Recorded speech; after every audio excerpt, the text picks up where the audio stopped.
Mesdames et messieurs, bonjour, bienvenue sur l'ODJ Média. Nous avons l'honneur aujourd'hui de couvrir le forum EMI Entreprise, un forum sous le haut patronage de Sa Majesté le roi Mohamed VI, Kalala VI, la 31e édition. Ce forum est un lieu de regroupement des meilleures entreprises venues dénicher les meilleurs profils dans tous les domaines de l'ingénierie.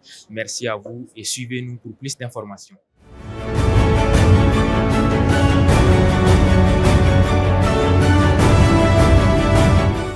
Cette nouvelle couverture, toujours dans le cadre du forum EMI Entreprise, nous allons interviewer bien évidemment un membre de Jobizine Entreprise que vous voyez près de nous. Bonjour monsieur. Bonjour. Voulez-vous, avant qu'on démarre avec les autres questions, vous présenter et présenter-nous votre entreprise? Oui, bien sûr. Donc, je suis Si Mohamed Zizi, je suis cofondateur et CEO de Jobzine. Et Jobzine, c'est une HR Tech marocaine spécialisée dans le recrutement. Qui a une volonté forte de créer plus de transparence et d'efficience dans le monde du recrutement au Maroc. D'accord.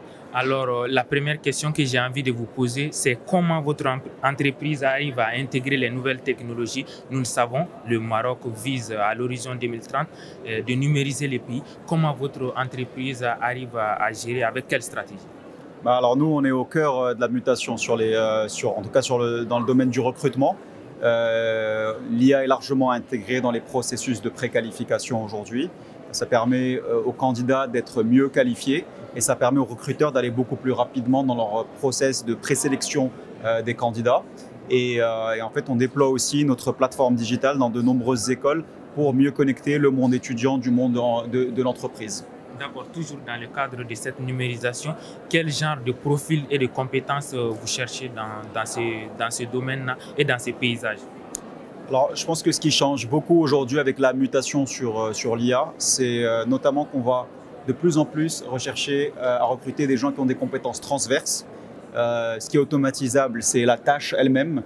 Et là, on va vraiment apporter de la valeur, c'est dans la multitude de tâches et une vision d'ensemble. Et donc, tous ces soft skills dont on parle depuis très longtemps deviennent de plus en plus importants. D'accord. Et comment évaluez-vous alors la formation des ingénieurs au Maroc?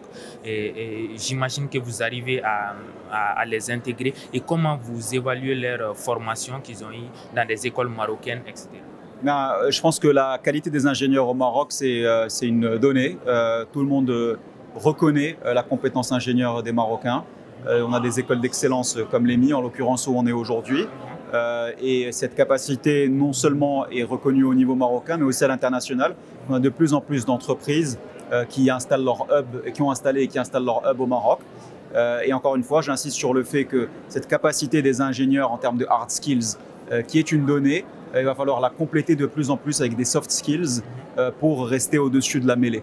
D'accord. Si les ingénieurs sont bien formés, dernière question, alors comment vous arrivez à les fidéliser pour ne pas qu'ils s'échappent, pour qu'il n'y ait pas de fuite de connaissances, de compétences au niveau des ingénieurs marocains? Je pense que c'est valable pour les ingénieurs et tout type en réalité de profils rares et compétents. Il s'agit de les inclure de plus en plus dans le projet d'entreprise. Ils doivent le comprendre, ce projet, ils doivent en être partie prenante. Et donc c'est ce travail qui est de plus en plus fait honnêtement par nous, par nos clients, et on le voit, pour créer cet élan où le salarié n'est pas un exécutant, mais vraiment un moteur, vraiment partie prenante du projet de l'entreprise. Merci beaucoup d'avoir répondu à nos questions et on vous appelle à venir sur Jobizine et merci beaucoup, à la prochaine.